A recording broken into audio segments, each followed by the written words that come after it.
This is Isaac Morehouse. Welcome to the podcast where we discuss education, entrepreneurship, big ideas, how to put them into practice in the real world, and above all, how to live free. Back for a second time, the man who smashes the parable of the pure and pious past and reminds us of the value of lowlifes, renegades, self-interested individual rebels throughout history, the author of A Renegade History of the United States, host of the Unregistered podcast, and a distinguished dean of Renegade University, an escapee from the Church of Higher Ed, Thaddeus Russell. Welcome back to the podcast. Wow. I love that. Thank you. I'll take it. I'll take all of it. I figure we do like a, really formal intro full of honorifics. Since you are from academia, that kind of stuff is, you need that kind of thing to get you going. Yeah, I don't know about the dean thing. First of all, that's not my title, but I don't even have a title. I just do it. But we have to rethink the titles for Renegade University. I don't know. That's a good. I saw you have different membership levels. So, by the way, go to ThaddeusRussell.com and check out everything that Thaddeus is up to. But for access to all of your courses and all this stuff, and you've got really great names for the membership levels. They're like, one of them's like Dandy, Renegade. I don't remember the other ones off the top of my head. Rogue, Dandy, Troublemaker, and Renegade is the big one. Beautiful. I love it. So you just need a title for yourself. Yeah, I don't know. I mean, King is off-putting, but something, I don't know. I also, I want to get into this if you care, but now that I actually have people who have spent money to take my courses, in various ways over the last 9 months now. There's a body of people there, and I don't know whether to call them students. I can't. It's hard for me to say that. Yeah. With these people, it was easy when I was teaching 19-year-olds who, we know all about them, but in regular colleges. But yeah, I don't know what to call these people because I've also learned more from them than I had from all my students at all those regular schools in the past. It's really been phenomenal. But yeah, this is a revolution. I mean, everything's changing. It's so dynamic. Even though what we call each other, I think is changing. Yeah. You could always, go down some sort of really fluffy hippie, like co-learners. We're all co-learners. Yeah. There's not a good, we have that with Praxis. We call, our customers, we call them participants. And it's not like, we're not like legalistic about it, but like student just doesn't fit because it's a, in our case, it's an apprenticeship program. So they're doing some learning, but they're doing a lot of projects and then they're actually working in a business. So we just sort of like, we'll just call them participants or apprentices when they're in the apprenticeship, but nothing really feels like obvious. Right. Participant is correct, but it's not enough. There's something more going on there and it doesn't capture it. It's sort of like the problem with, wife, husband, lover, partner, boyfriend, girlfriend, that whole, eternal problem. It's like none of them really fit, often a relationship. Partner is too businesslike, lover is just too much. My wife hates that word.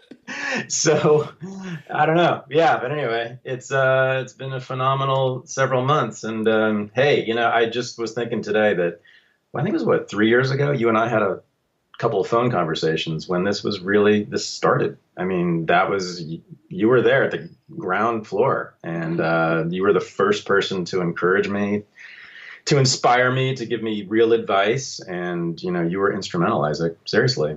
Well, I feel like I tell people all the time, Isaac Morehouse, whatever questions people have about something like this, it's just the answer is Isaac Morehouse.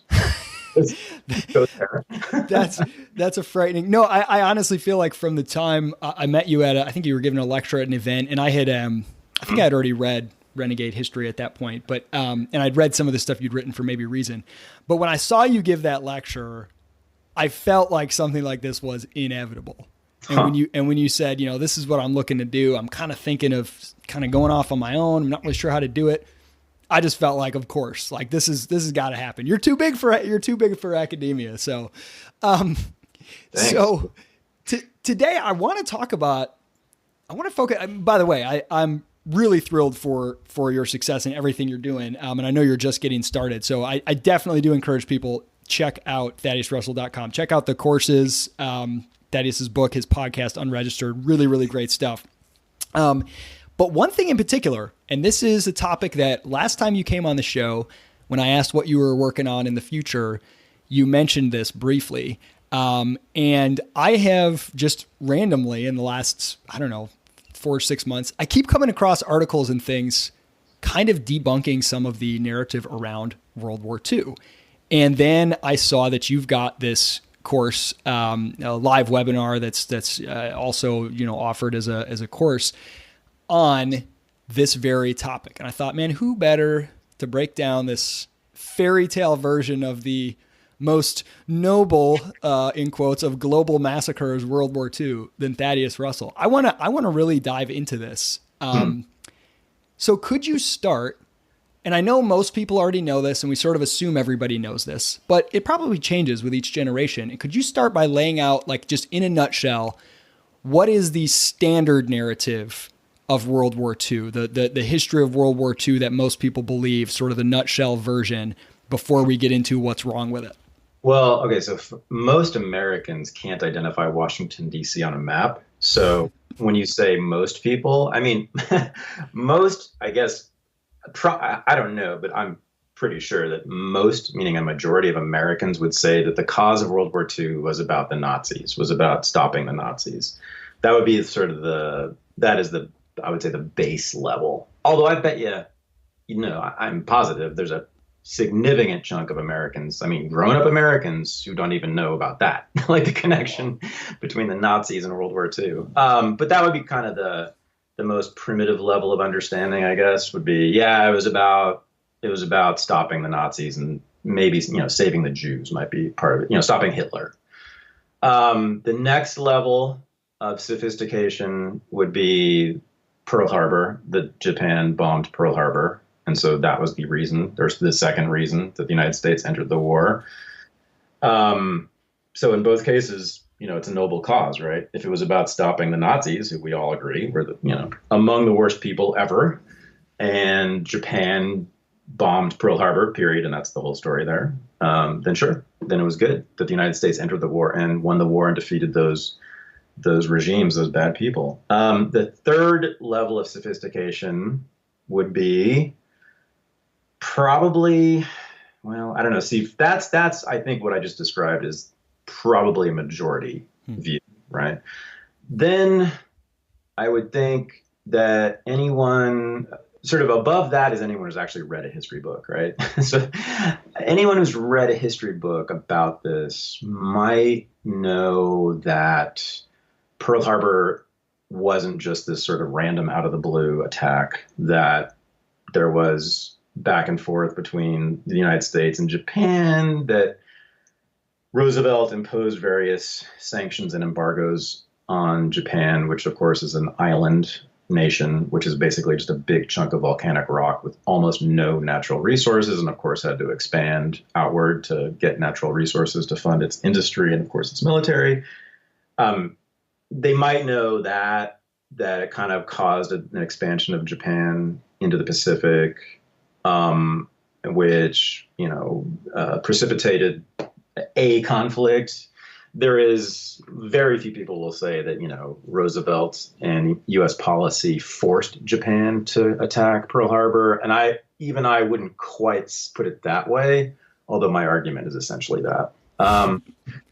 Then, and then for Europe, God, I don't know. I mean, the Holocaust is the real problem. And this is where, and sort of the Nazi regime. In other words, my point is that I think people are fairly well sophisticated about the Pacific War. I think that people who know history at all will at least know that part of it, that it wasn't just the Japanese emperor deciding to kill a bunch of Americans, that they would know that, what I just described in the Pacific. And so my argument there, and the evidence I've found there, some of it's, standard that you can find in other history books. The thing that I found about the Japanese War, or the Pacific War, that no one else has really written about, is that Franklin Roosevelt was literally planning and dreaming of attacking Japan and taking over the Pacific with the U.S. Navy when he was 14 years old.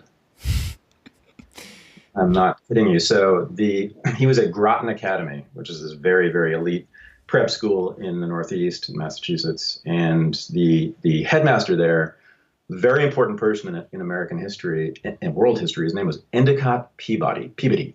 And his mission, stated mission, was to train the elite, leisured class of young men in America, people like the Roosevelts, to have a broader vision of the world and their own responsibilities. And so he gave them all maps of the world and made them study those maps, and then tell them about these other places in the world and explain to them how it was their duty as the cream of the crop of American society to go to those places and make them better and make them more American. And that, because, so if you look at the secretaries of state, the secretaries of defense, assistant secretaries of state, over the next 100 years, meaning the 20th century, because Roosevelt he was at Groton in the 1890s, it's a giant chunk of that personnel went to Groton as teenagers. The whole generation or multiple generations of the foreign policy establishment were trained by Endicott Peabody and his disciples there to do this very thing. So Admiral Mahan was, at that time, when Roosevelt was a teenager, he was a U.S. admiral who also became the sort of preeminent expert on military affairs, military history, wrote these books that sort of all the elite schools assigned, all the elite colleges assigned. He was the man. He was kind of like the Stephen Ambrose of the 19th century. And he was an outright, explicit arch-imperialist. And he called for the United States to build the dominant navy in the world and to have its ships in every body of water all over the world. And most importantly, he said, we must control the Pacific. And the problem with controlling the Pacific is that Japan is on the other side of it, and they have a powerful navy. And so he said in his books, in which he wrote in the 19th century, all of which were very famous, that conflict is inevitable, and the United States must win that conflict. The United States must remove Japan as the dominant force in the Pacific, or a power in the Pacific, and take over the entire Pacific Rim. And so Franklin Roosevelt's mother, as a birthday present when he was 14, gave him Admiral Mahan's books. And Franklin, young Franklin, until he died, said that those were the most important books he ever read. He read them, he studied them, he reread them, he studied maps, he studied the places the books referred to. And he said at the time that Japan was it. That's what we need to focus on. We need to build the largest blue water navy in the history of the world, and we need to aim it at Japan. And he also said throughout his career later that when he was at Groton, there was a Japanese boy there who was the son of some aristocrat in Japan. And that boy told Franklin, when they were teenagers, that Japanese Empire was planning a conquest of the entire hemisphere, going all the way to South America and the United States. That Japan was planning, it was a 100-year campaign to take over that entire half of the world, including the United States. And Franklin Roosevelt repeated this story when he was Assistant Secretary of Navy. He became Secretary of Navy under Wilson. He loved the Navy. He told all of his colleagues in the War Department about this story, trying to convince them that war with Japan was imminent, that it was an aggressive imperialist power aiming at our shores. He said this when he recruited members of his cabinet when he was president in the 1930s. He would tell people, he would go out and find hawks, war hawks and imperialists like Harry Stimson, and tell them this story about this teenager, many years ago, who said that Japan was out to kill us and conquer us. There's no evidence that this story, that this Japanese boy ever existed, that this thing ever happened. But Franklin Roosevelt operated as if he He certainly believed it. And so we have all this. We have this record through the 1900s, 1910s, 1920s of him maintaining this constant obsessive focus on Japan as a target. So that's the thing that isn't told.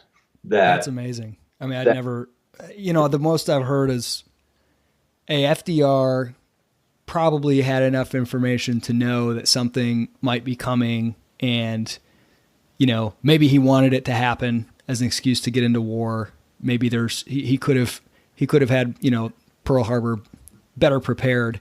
I've heard things like that before. But that's about the farthest extreme. Yeah. So what did he start to do? So he's sort of telling this story throughout, and when he's the Secretary of Navy, what were some of the actions he started to take to kind of move towards that, or to signal to Japan that we were perhaps a threat to them? Yeah, so he took office in March of 1933. His first cabinet meeting was the day after the inauguration. And in that cabinet meeting, they talked about the postal service and bank policy and monetary policy. And in the second cabinet meeting, on the second day or third day that Franklin Roosevelt was in office, he laid out plans to his entire cabinet for preparation for war with Japan. This is 1933. Wow. This day in office, okay? And this is recorded by members of his cabinet in their memoirs, that he was calling for moving much of the Navy and Air Force, it was the Army Air Force at the time, into the Aleutian Islands, which is forward in the Pacific, and Hawaii. He said he called for a massive buildup of the military in those places as close to Japan as the United States could get.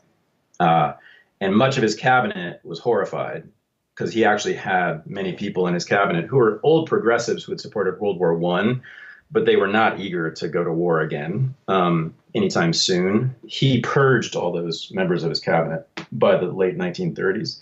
And generals, most of the military, most of the top brass in the military was completely opposed to his ideas to be aggressive against Japan and then later Germany. And he just fired all of them. By 1940, they were purged entirely and replaced with all of these guys who had been the big Teddy Roosevelt war hawk preparedness people during World War I. These are guys who, were born into elite families, but volunteered readily to fight in the Spanish-American War or World War I. And they just couldn't wait to get over to Cuba or Europe and start killing people. I mean, they have all of it's true. I mean, they have these memoirs, and I quote them at length in my book, in which it's just the greatest, proudest moment of their life to send a mortar shell into a bunch of German 19-year-olds, across the field. That was the great heroic moment in this meaningless war. So that was Roosevelt's cabinet by 1940. But so what did he actually do? So people call this an isolationist era, the 1920s and 30s.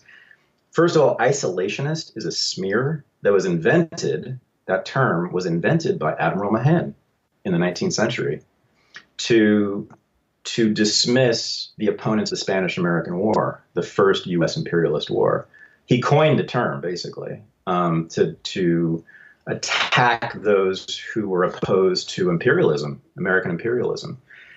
Now, isolationism really should mean that one is both opposed to foreign wars of empire, but also opposed to trade, foreign trade, or international trade and international communication. Now, in the 1920s and 30s, the American people as a whole, according to many, many polls, were very much opposed to wars of any kind, and certainly opposed to wars across the oceans. But international trade between the United States and other countries during the 20s and 30s went up, up, up, and up dramatically, even during the Depression for a time.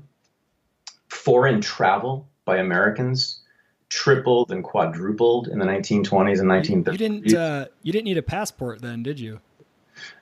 I don't actually. I was just reading. I don't remember when it was introduced, but there was quite a period where you didn't.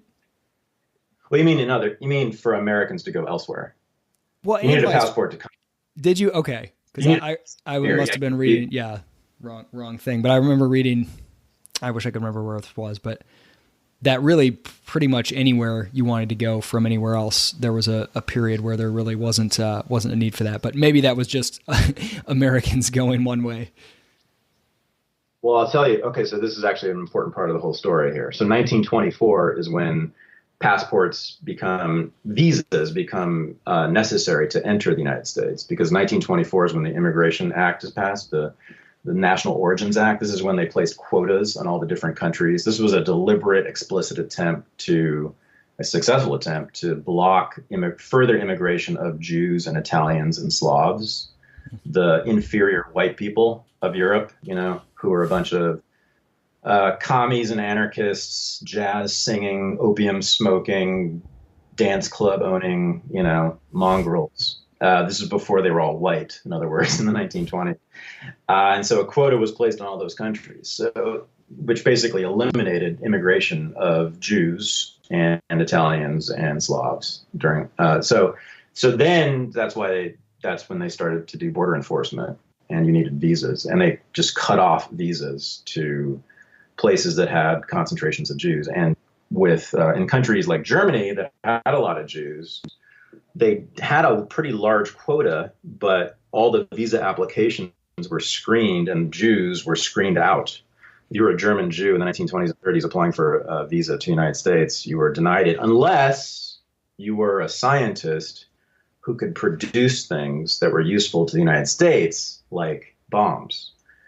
So Einstein was one of the few German Jews who was allowed in, and he even gave him a hard time. There were German Jewish scientists who were allowed in who became central to the building of the United States military. But generally speaking, Jewish immigration to the United States, now people can probably understand why this is an important part of the story. Jewish immigration to the United States was cut off entirely, basically. There was almost no immigration allowed by Jews from Europe through the 20s, 30s, and all the way until 1945.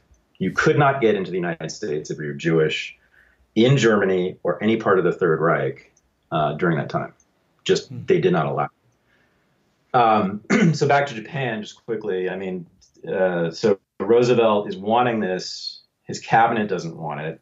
Congress has, by the way, people don't know this, and it's really kind of inspiring and amazing to watch Congress people in the 1930s sound like Ron Paul. I mean, they are really, really good. There's a bunch of so-called isolationist congressmen, most of them, during that time, who were famous. They were celebrities, and they were straight up Ron Paul. Maybe in some cases, even better.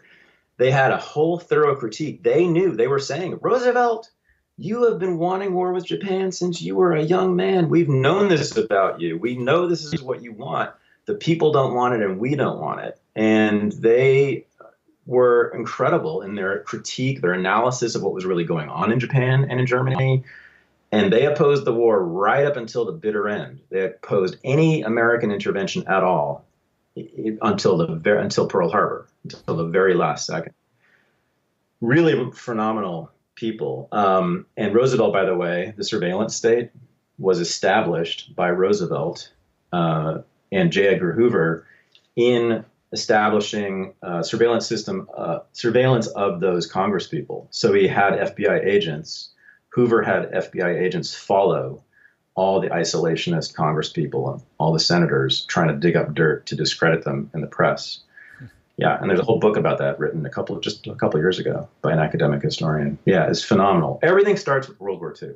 I mean, it's the crux. It's the nut. It's the nut that hasn't been cracked yet. Like, if you think of all the American wars, all the foreign wars, meaning wars overseas that the United States has fought, Americans are at least skeptical of all of them, right?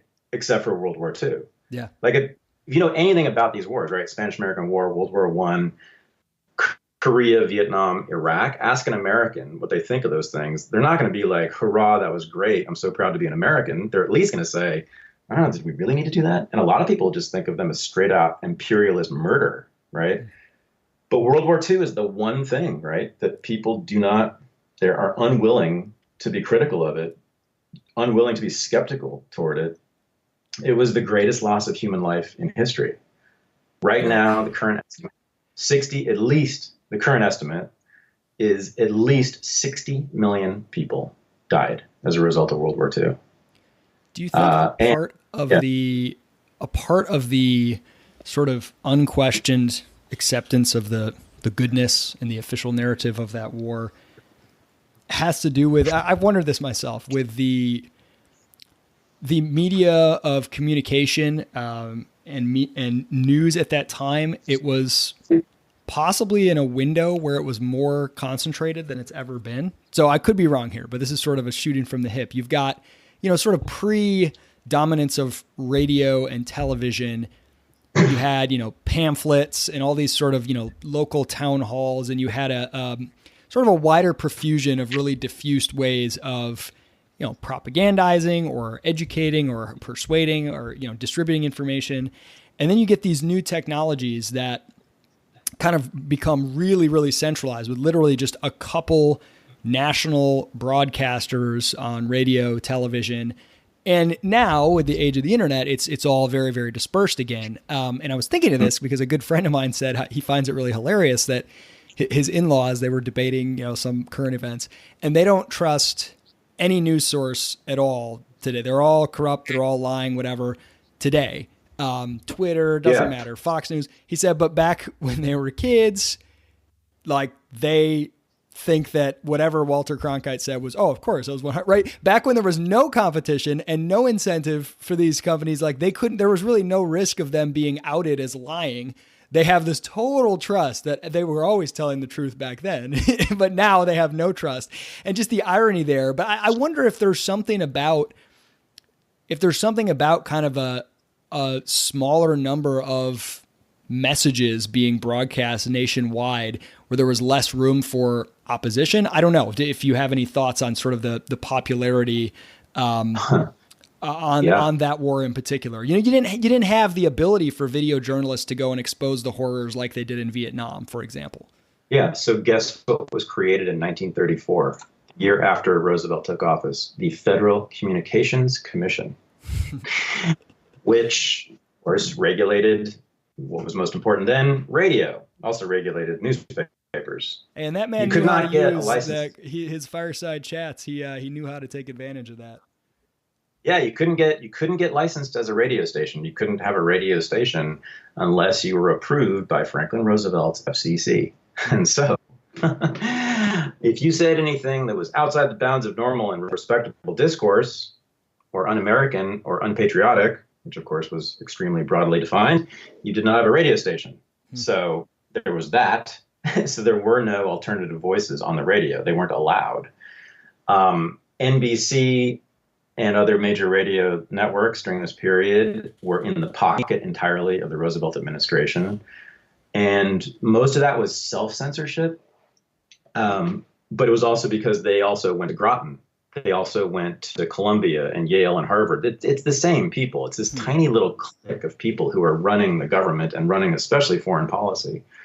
And by the way, this is just a side note, but it's really been striking in writing my book. When I look at the actual foreign policy makers over the last 120 years, it's just shocking how it's about maybe a total of 100 men total who have actually made foreign policy in 100 years. I mean, and they all went to the same boarding schools and the same universities, and they're all from the same neighborhoods. I mean, I'm telling you, it's like there's 2 or 3 neighborhoods in Manhattan, and there's 3 or 4 boarding schools in New England, and it's not all the Ivies, it's Columbia and Harvard mostly. Almost all of those guys who made foreign policy decisions, major ones, who decided to go to war, they all came from that little tiny cohort. NBC. So you're right, same people, same crew. So they're in the pocket of Roosevelt. They're scared of getting censored, though. They're scared of being, put out of business by Roosevelt, by the federal government, because in 1934, at the same time, the motion picture industry imposed its code, its infamous code, which, was this incredibly strict, almost comical self-censorship. Everyone should go look at the motion picture production code. It's online. You can look at it. It's this amazing list, and it's a lot of it's sort of hilarious because it's just so over the top. But it's not. I mean, it's actually they basically just neutered American film. American film from 1934 to the mid 1960s, when the code was lifted, you couldn't do anything. I mean, that was sexual at all, or violent, or was anti-authoritarian at all, that disrespected authority even slightly. It was all just really apple pie stuff that was allowed. And the motion picture, the big Hollywood studios imposed it on themselves, and they said this because they were afraid that Roosevelt would censor them if they didn't do it themselves. And so it was this system of self-censorship, because Roosevelt was making it very clear that he was not going to allow just a free exchange of ideas on the airwaves or in movie theaters or among newspapers. So yeah, he essentially established his own monopoly on communications, and radio was the dominant form of media then. And yeah, fireside chat, that was his thing. So he was the first president to really use radio addresses, but he had no competition. It wasn't like when we watch Donald Trump give a speech, we can have 6 different screens on our computer watching, all the people who hate Donald Trump, shouting loudly from MSNBC or every other news source. No, that was it. You couldn't listen to anything else. I mean, you literally couldn't listen to anything else when FDR was on the radio. So yeah, he had it on lockdown pretty early on. And so once this war starts becoming a real possibility in Europe and in the Pacific, he uses the radio starting in 1937. He sees a chance to change the I call it anti-interventionist mood, not the isolationist mood of Americans, because Japan is expanding. They conquered. I mean, we want to be really clear here. It was a brutal, murderous imperialist regime, no doubt about it. Mostly against China. Japan invaded and conquered Manchuria for its resources, because Japan had no natural resources. But never had any designs. And by the way, historians are 100% unanimous on this. Japan never had any designs on the United States at all. In fact, what they wanted was to avoid any conflict with the United States. In fact, what they wanted, all of them, even the biggest war hawks, even the biggest anti-Americans in the Japanese military and government, wanted was continued trade with the United States, because 90% of the oil that Japan used came from here. And 90% of the steel and iron Japan used came from here. So they knew that they needed to trade with the United States to be a major power.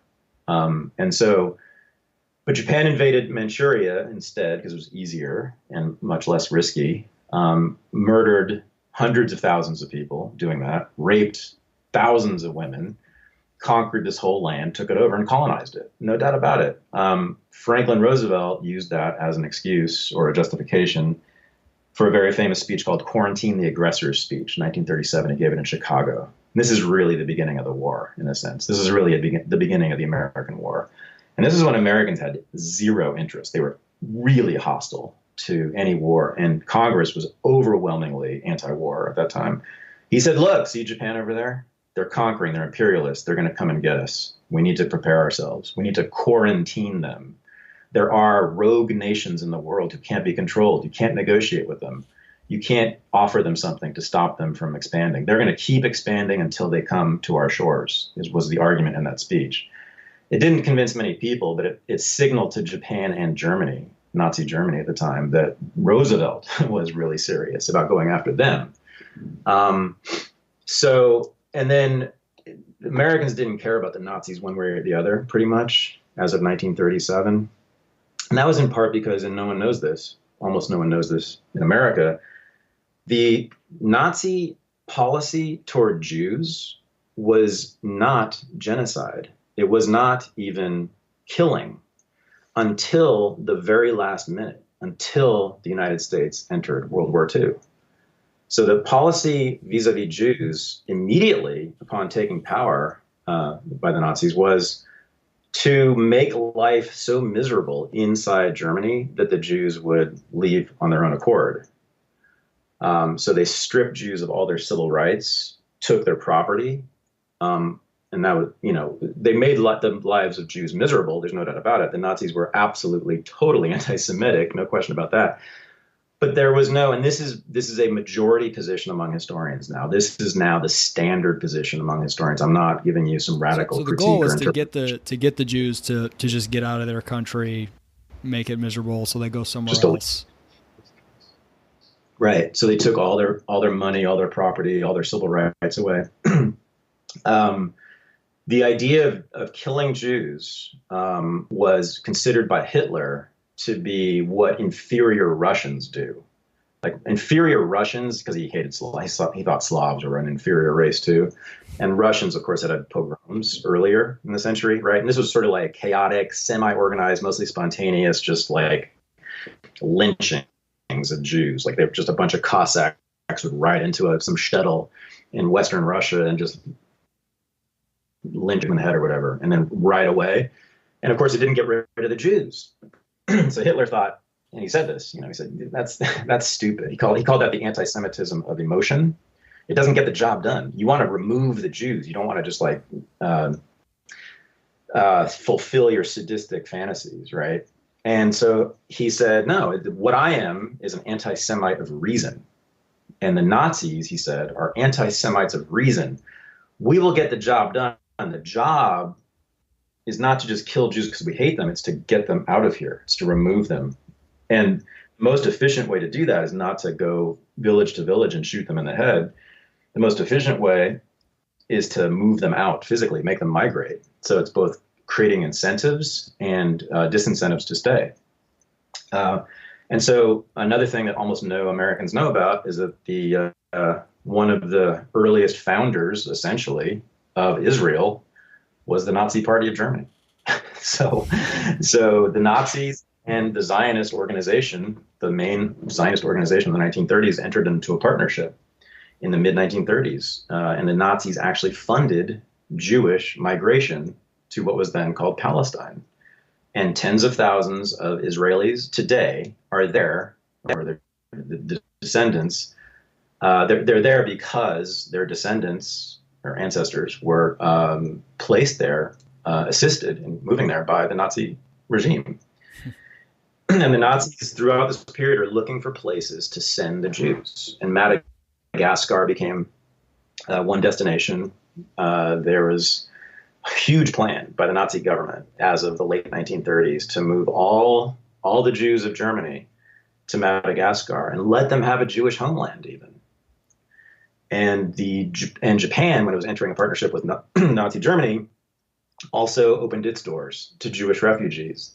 And so in Shanghai, which Japan had conquered, it was Japanese Shanghai at the time, to this day, there are Jewish residents of Shanghai. There's a significant Jewish community there because Japan was one of the few nations, unlike the United States, to allow Jewish refugees in. So so the Nazis don't look outside Germany or Europe like the horrendous, murderous, genocidal anti-Semites that we see them as.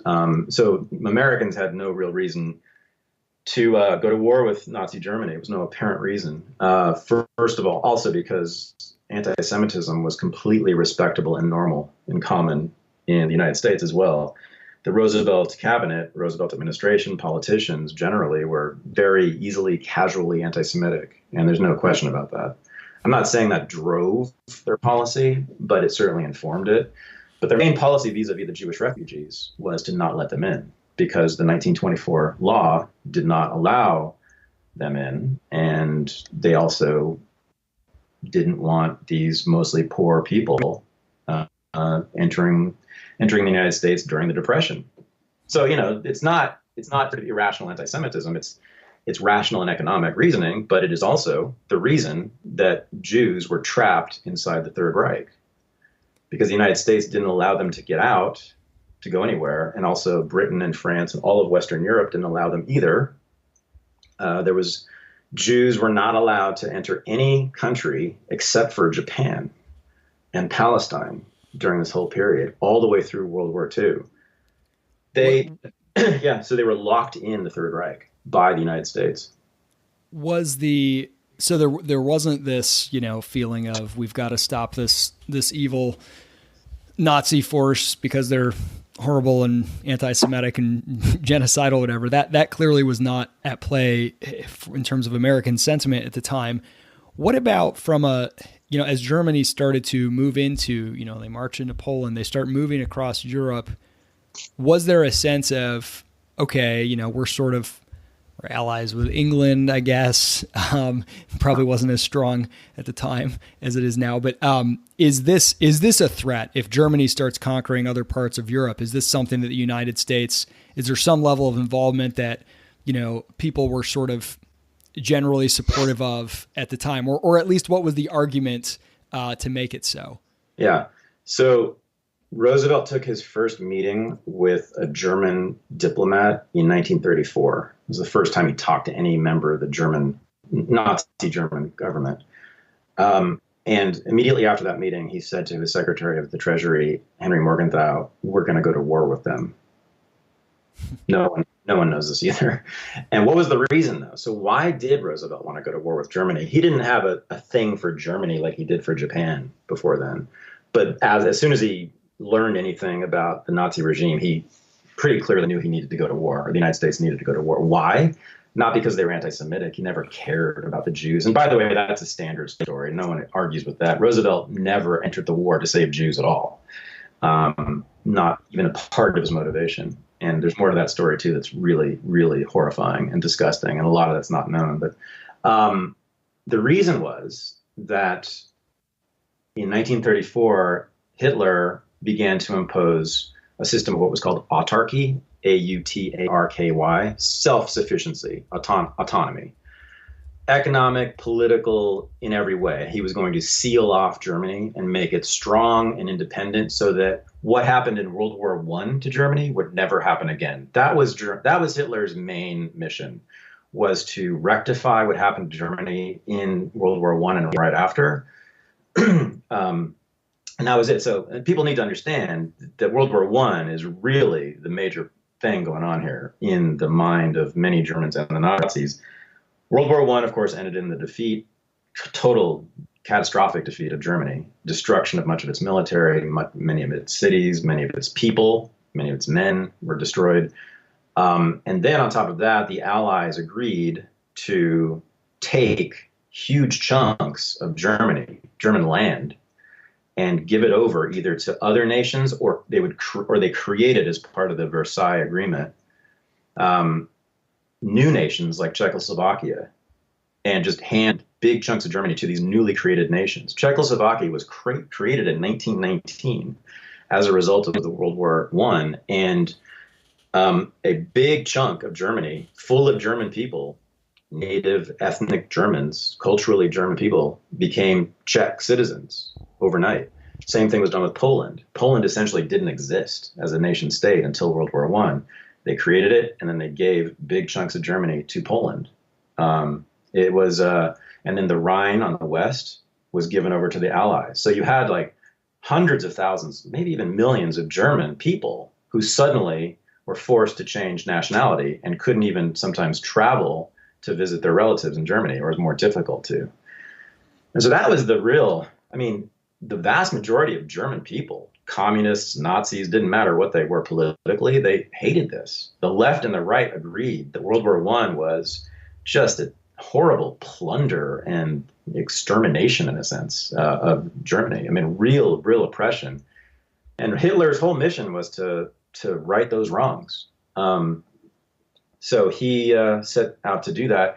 He also had this really insane fantasy about Poland and Western Russia being historically Teutonic, the Teutonic people, the original Aryan people, the good, pure, beautiful race. They had at one point colonized those areas. It's true. And Hitler had this whole fantasy since the time he was like a teenager too, that all that area belonged rightly to the Germans. And so Germany needed to expand, conquer those areas, and colonize them and make them German again. So that's true. He was also, don't channel your teenage fantasies into political office, kids.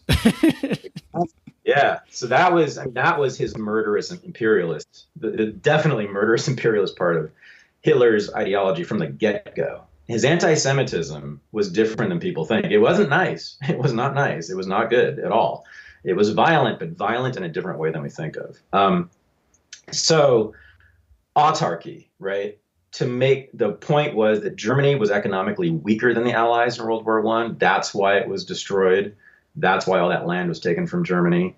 If Germany, he believed, and there's a point here, if Germany can become economically powerful on its own and not depend on trade and immigration, which brings in people like Jews, people who aren't truly German, then that will never happen again. So he established, of course, it was totally self-defeating. And this is one of the main stories that people don't understand either. He cut off trade with the United States, most of it. He cut off trade with much of Western Europe and began to just press people and through conscription, industrial conscription and other means, forced much of the population to work in steel factories, to work in munitions factories. So he was an early proponent of the buy local campaigns. Totally. Exactly. So when people talk about sustainability today, really, honest to God, it's the same thing. The first thing I want to ask them is, so what are you going to do with the migrants? The immigrants. And I mean, what? So autarky was the plan. And it was a disaster, of course. I mean, it worked for a minute, for a couple of years, but it was impossible. Germany it doesn't have the natural resources it needs to be a major power, and it has to trade, which it found out later.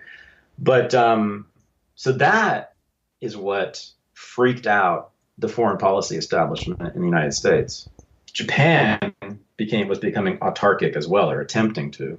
They needed trade, but they were trying to wean themselves off of trade with the West.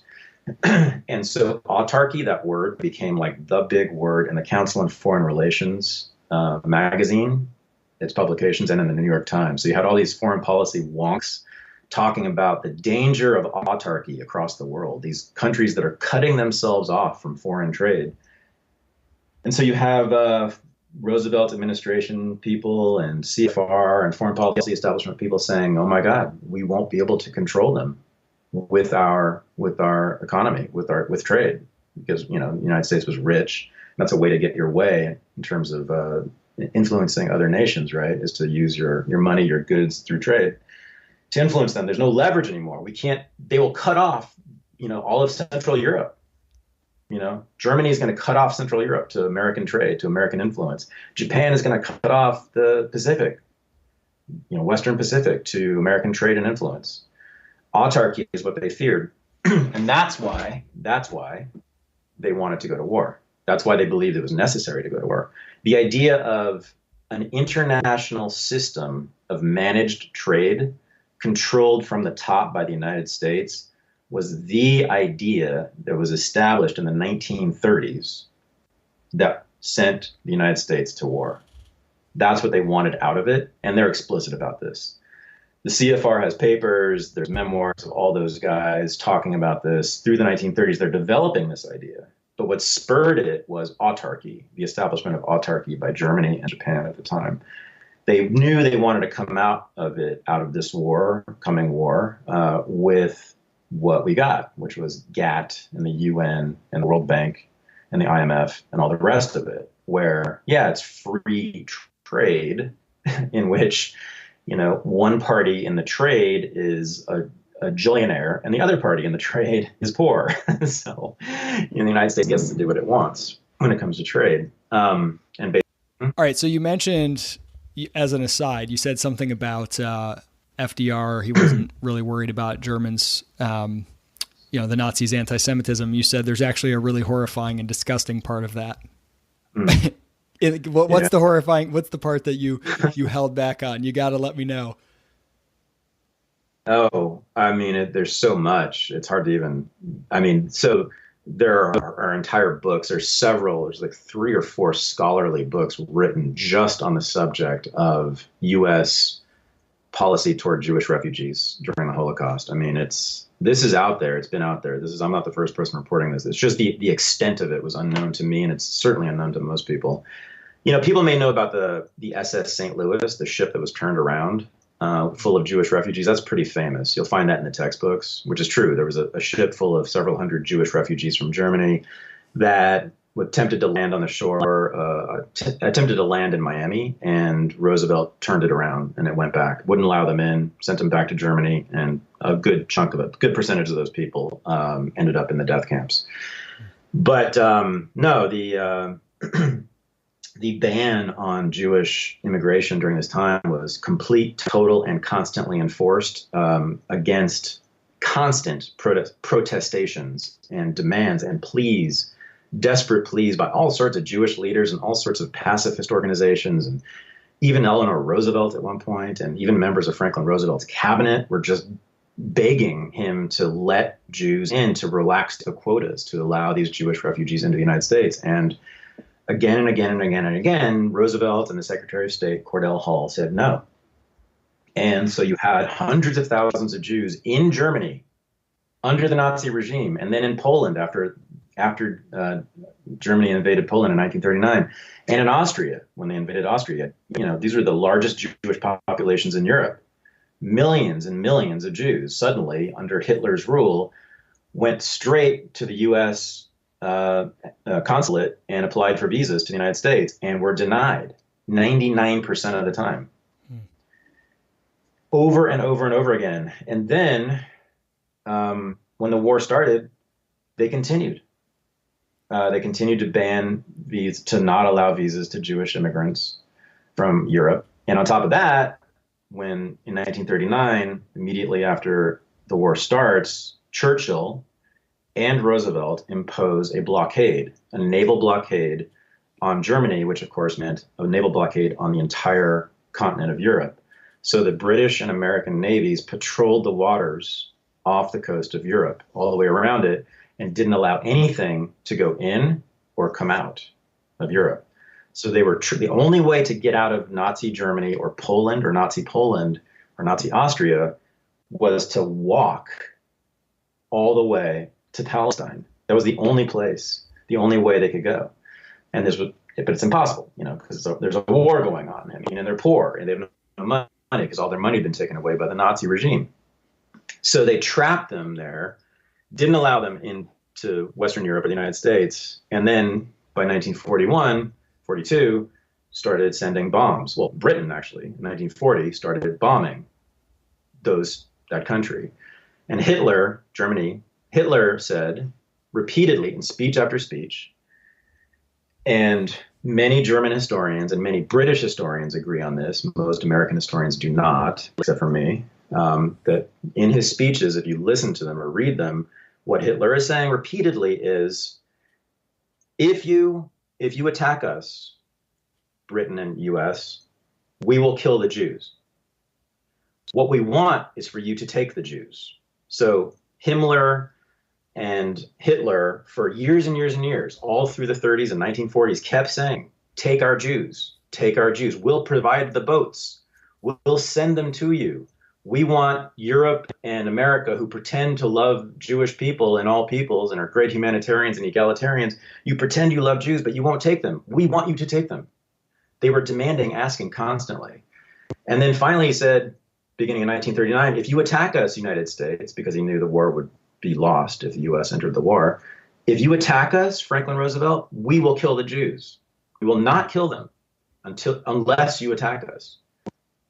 And it wasn't until 1941, until late 1941, that the order for genocide was issued. In fact, there's no record of even the idea of genocide circulating in the Nazi leadership until the fall of 1941. And the very first death camp, was called Chelmno in Poland, began operations. It killed its first Jewish inmates on December 9th, 1941, immediately after Pearl Harbor and the declaration of war by the United States on the Axis. And stunning. And right then, again, there was no change of heart. From then on, it was Churchill and Roosevelt said, nope, it will be unconditional surrender. It will be total collapse, total defeat of Nazi Germany, extermination, annihilation of that regime. They demanded nothing less. They would not, and they refused to bomb the tracks to Auschwitz. That's fairly well known. Then the most amazing thing is that in 1942, the Holocaust is known. This is when it's it's on. I mean, this is when most of the Jews who died in death camps died in 1942. As of the fall of 1942, this is many, many months when it's reported in newspapers that there are death camps and thousands of Jews are dying per day. The Roosevelt administration refuses to acknowledge that it's going on and actually says that it is irresponsible, says to media organizations like the New York Times, it is irresponsible to report things like that because it will stir up public opinion and hurt the war effort. They said, they denied the Holocaust denial. Holocaust denial. The first Holocaust deniers, I'm sorry, but it was the Franklin Rosevelt administration. There's no disputing that among historians who've studied this. And they got what they wanted. They annihilated that regime, and 6 million Jews were killed along the way.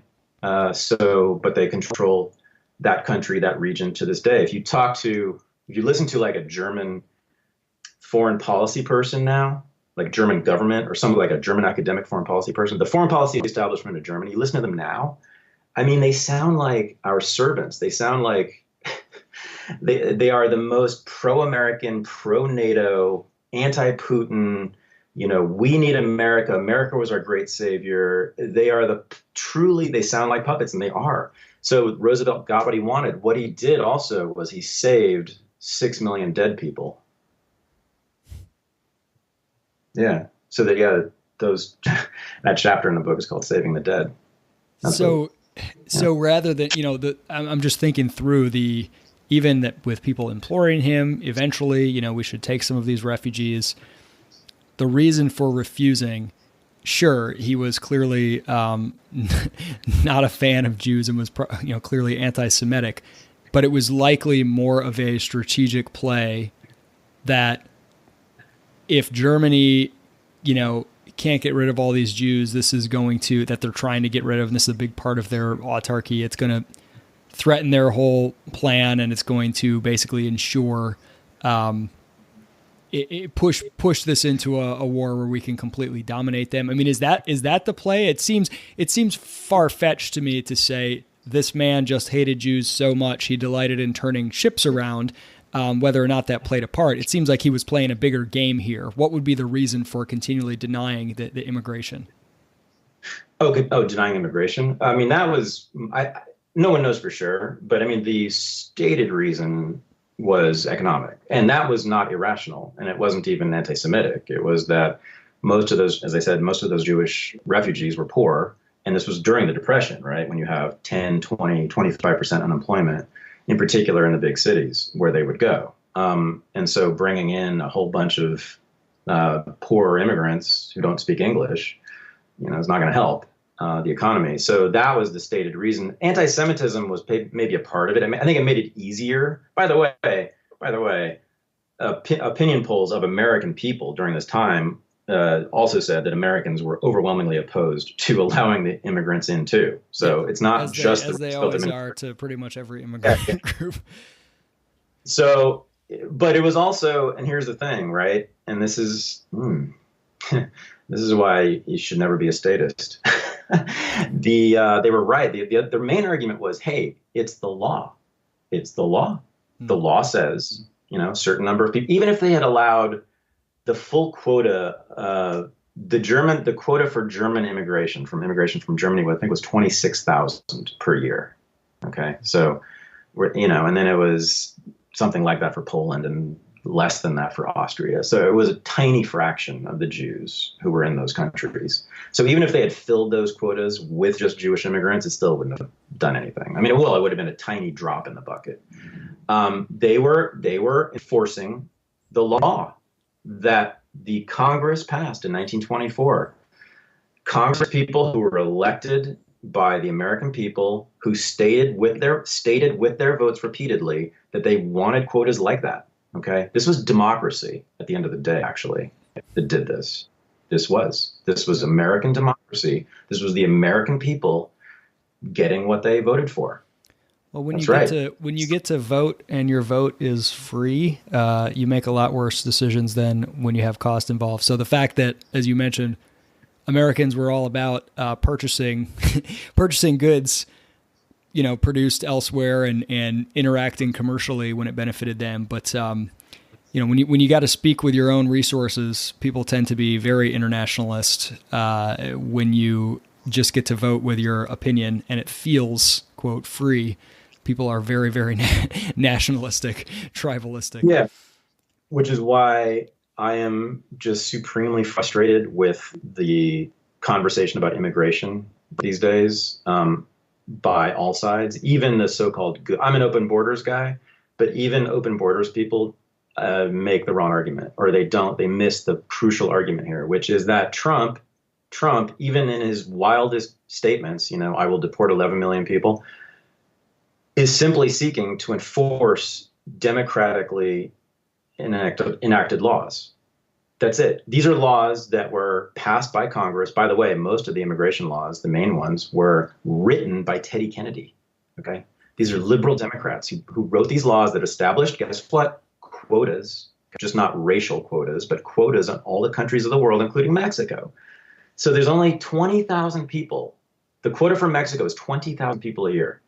There are 20,000 legal immigrants, and then there's some exceptions for some family members. Basically, it's tens of thousands of people. Guess how many people applied for immigration from Mexico last year to the United States? 1.4 million. Okay, and we know that's not everyone who wants to move here from Mexico. The market clearly wants more. The people want more immigration. That is a law that was passed by a totally Democratic Congress in 1965 and renewed again and again by Democrats like Hillary Clinton and Bernie Sanders again and again and again over the subsequent decades. It's their law. And so we have illegal immigrants because of that law. Those people are illegal because of that law. But Donald Trump is simply trying to enforce a liberal democratic law. As was Roosevelt with the Jewish immigrants in the 1930s and 40s. So that's really the bottom of all of this. It's, democracy.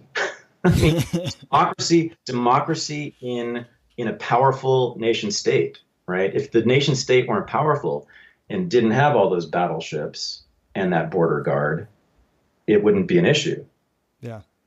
But you're giving the people that power, and that's how they tend to use it. At least in these two instances, that's how they've used it. So blame yourselves. Blame yourselves, Americans.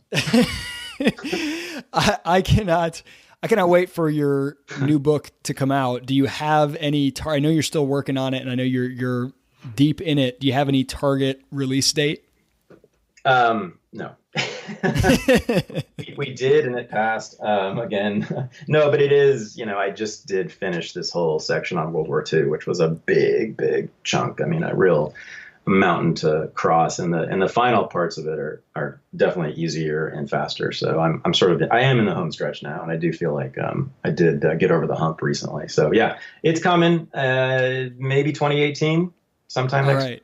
Yeah. All right. I'll be looking for it. And go check out, if you want more on this World War II topic alone, go check out at ThaddeusRussell.com the webinar series, the event that was done on this topic, where Thaddeus goes into even more detail than we were able to cover here.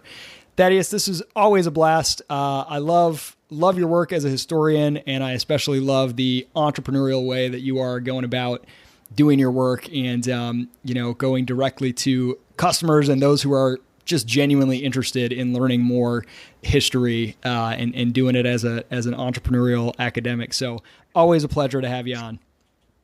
Thanks, Isaac. Anytime for you, man. Anytime.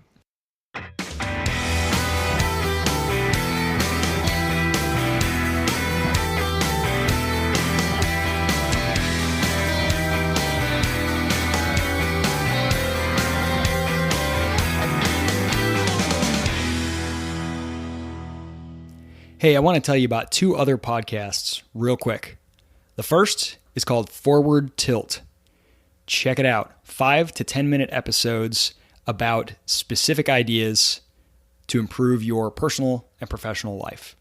Basic thoughts, concepts, just a single one in each episode, boiled down real quick. If you like that 5 to 10 minute format, check it out wherever it is that you subscribe and listen to podcasts. It's called Forward Tilt. pretty good if I do say so myself. The second one is called Office Hours. It's TK Coleman, frequent guest of this podcast, and myself, and we spend about 30 minutes every week answering specific questions from specific people. Could be you if you send us a question about success in the workplace, primarily professional success for people sort of early in their careers, but it actually covers a pretty broad range. Anything from how to ask for a raise, how to impress somebody, how to know what kind of work to do, what to do when someone won't respond to your emails, anything like that. It's full of wit and wisdom that is characteristic of Conversations with TK. Check out Office Hours and Forward Tilt if you like the kind of stuff on this show. Thanks for listening.